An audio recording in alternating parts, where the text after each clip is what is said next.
In this, the fourth and final section of the Scorekeeper instruction videos, we're going to learn to scorekeep a sparring event. Sparring events are considerably different than the traditional form events, weapons, kata, traditional form, musical weapons, or even the team events that we have gone over so far in the three previous videos.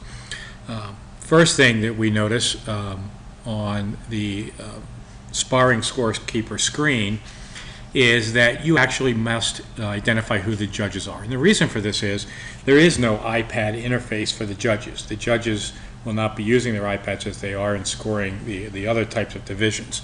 And so as a scorekeeper, you basically go to one of the three judge buttons up here, click on it, and assign a judge.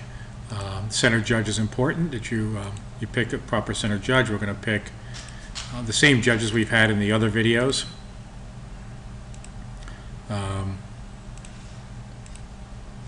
And we have the judges assigned. Next thing is very similar to the others. We take attendance.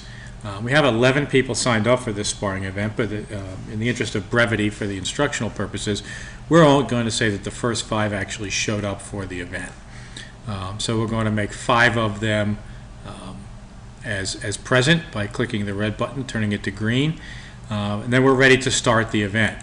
Now, the system knows exactly how to set up a particular sparring round.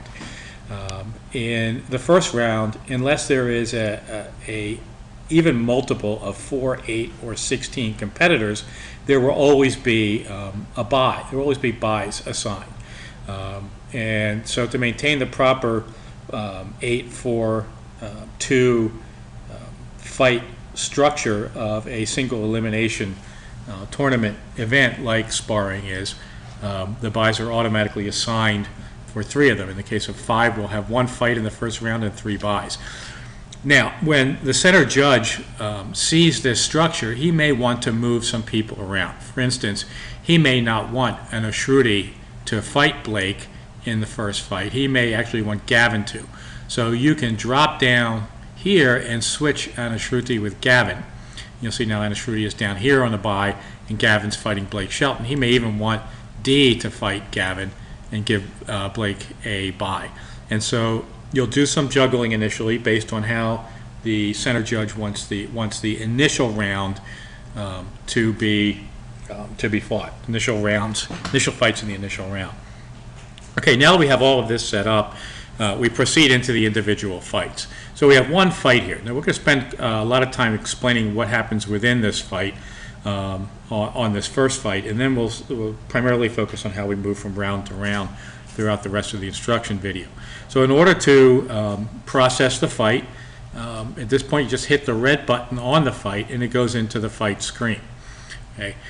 Here we have a couple of things on the screen. First of all, it shows the name of the event to make sure we're in the right event. There's a timer, and we'll talk about the timer in a minute. Then we have our white and our red competitors. Gavin is assigned as the white fighter and D as the red fighter. Now, when you are holding your iPad with this screen in front of you, you want to make sure that you orient yourself in such a way that Gavin, the white fighter, starts on your left and D, the red fighter, starts on your right, to avoid any confusion as to where to apply the points as the judges determine them. Okay. So once we have everything lined up here and we know we're in the correct fight, we hit start fight. Now, start fight doesn't really begin the fight. That just means you're ready. We're in the correct fight. We have the right guy on the left and the right guy as white, and the correct person on the right as the red fighter. As soon as the judge says to begin the fight, that's when you start the timer. And you'll see this timer will start clocking down as if you had a stopwatch in your hand. Now, what you see on both sides of these screens are the buttons that you can use to record the points scored, warnings issued, or penalties, and even to disqualify a fighter should they do something egregious enough that the center judge determines to disqualify them. So we're going to step through a particular type of match here. We're going to say, okay, they begin fighting, and Gavin scores a punch against D. And so we record that by clicking on the +1. And we can see now that a score has been recorded for Gavin of a single point. Now D scores a kick, and so now we see a score of 2, and the score is 2-1, red versus white, D versus Gavin. Now at this point, maybe Gavin has excessive contact, not enough to be disqualified, and so the center judge issues a warning to Gavin. So a warning is issued to Gavin. Now you can see that the warning button is disabled because you can only issue one warning before you have to give a penalty. Now let's say Gavin does it again. And so this time we have to click on the penalty. And what we see is because of the penalty being assessed to Gavin, a point has been awarded to D. All right, now the score is 3-2. The next thing to happen is Gavin scores a kick. Now it's 3-3. And finally, D is going to score another kick, and that puts him over the limit of this particular fight because it's a color belt fight of 5. If it was a black belt fight, the score would have to go up to 7. And so we see what we have here now is D is the winner because he has 5 points. Now, if you made a mistake and it was really Gavin who scored that last kick instead of D, you can go over to D's side and hit clear last, and it backs it back to where it was. So now we're going to go over here and give it to Gavin because he's the one who actually scored it. When you're happy with how everything is, you've got Gavin has scored 5 points, D has scored 3. Gavin is the winner. You can hit finish. Now, one of the things that we didn't go over because we didn't do it in this fight, but at any point you can disqualify one of the fighters. So if Gavin is disqualified by the center judge, you can always hit DQ and that will end the fight as well and score D as the winner.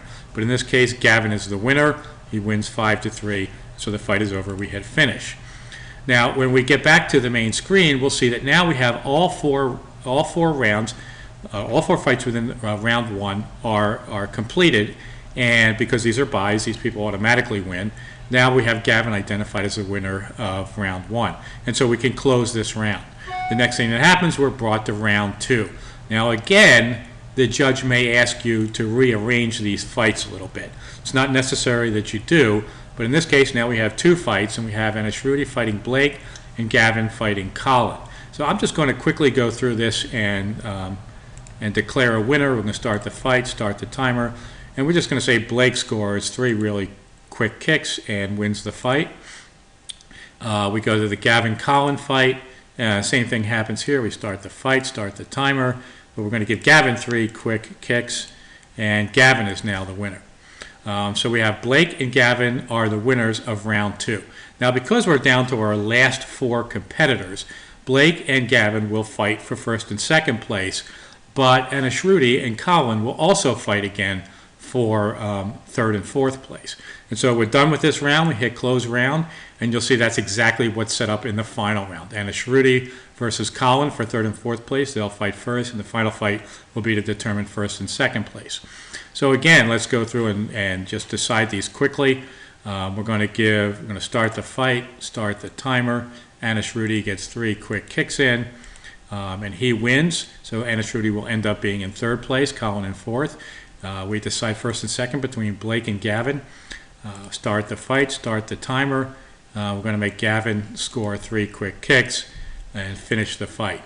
And so now we have Gavin as a winner and Anishruti as a winner. Now, if at any point during the scoring you see that you've done something incorrectly, say actually it was Blake who scored the 3 quick kicks, you can always go, but until you close the round, you can always go back into that fight. You can clear these out and reverse the decision by moving those 3 quick kicks over to Blake.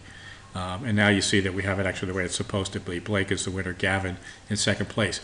Final round, we close the round. The last screen that you'll see is the actual placements. First place, Oscar Solis. Second place, Lucas Jang.